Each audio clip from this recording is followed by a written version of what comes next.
years, FIFA gets a bunch of officials in a room, puts some balls in some bowls, and somehow determines the fate of 48 national football teams. And every 4 years, millions of people around the world tune in to watch it happen, confused about what the rules are, slightly bored by the presentation, but somehow completely unable to look away. The draw, that big ceremony with the fancy stage, the dramatic music, and the former football legends nervously pulling ping-pong balls out of glass bowls, that is the moment where the entire tournament bracket gets decided. Who plays who, in which city, in which week, whether your team gets an easy group or an absolute nightmare. It all gets locked in during that one ceremony. No changes after, no appeals. Whatever comes out of that bowl, that's your fate. Now here's the thing that confuses everyone. The draw isn't random, not entirely anyway. There are rules, there are restrictions, there are pots. And once you understand those three things, the whole ceremony starts making a lot more sense. So let's break it down from the very beginning. Before the draw even begins, all 48 teams get sorted into 4 groups called pots. Think of it like a dinner party seating arrangement, except the host is FIFA, and the goal isn't actually to seat people who will get along. It's almost the opposite. The pots exist to make sure the strongest teams don't all end up in the same corner of the bracket. Structure first, chaos second. Pot 1 gets the best teams in the world, the heavyweights. Your Brazils, your Frances, your Englands. The teams that every other nation in the tournament is quietly hopping to avoid. These are the teams FIFA's official world rankings say are the strongest heading into the tournament. The rankings take into account recent results, quality of opposition, and performance in major competition. Pot 2, 3, and 4 then fill in with the remaining teams, roughly in descending order of ranking. So the further down the ranking you are, the higher the pot number you land in. And the weakest teams in the entire tournament, the ones who scrape through qualifying, the ones nobody picked to go far, they end up in pot 4. Every team knows exactly which pot they're in before the ceremony starts.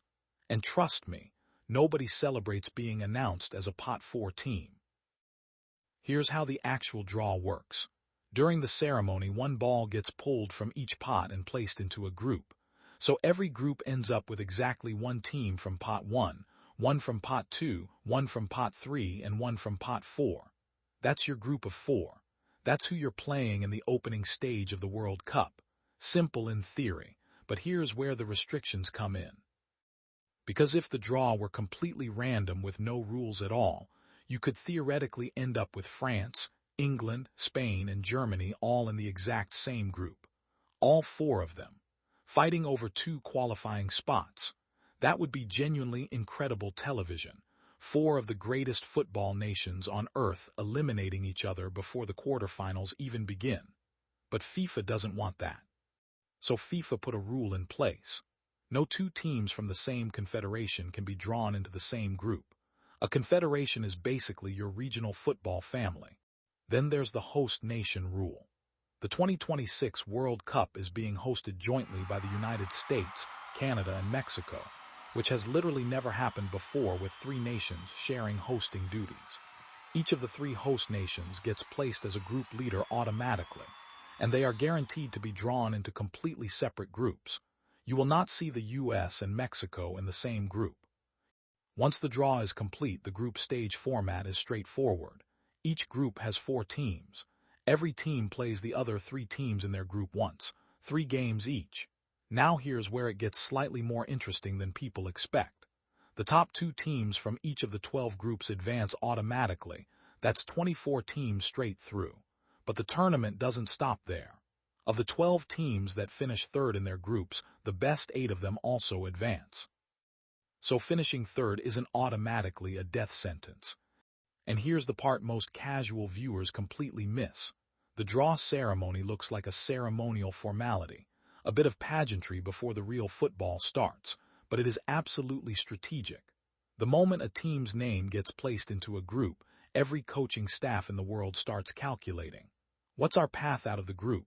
Who do we face if we finish first versus second? Which side of the bracket opens up? Which potential opponents do we avoid until the final?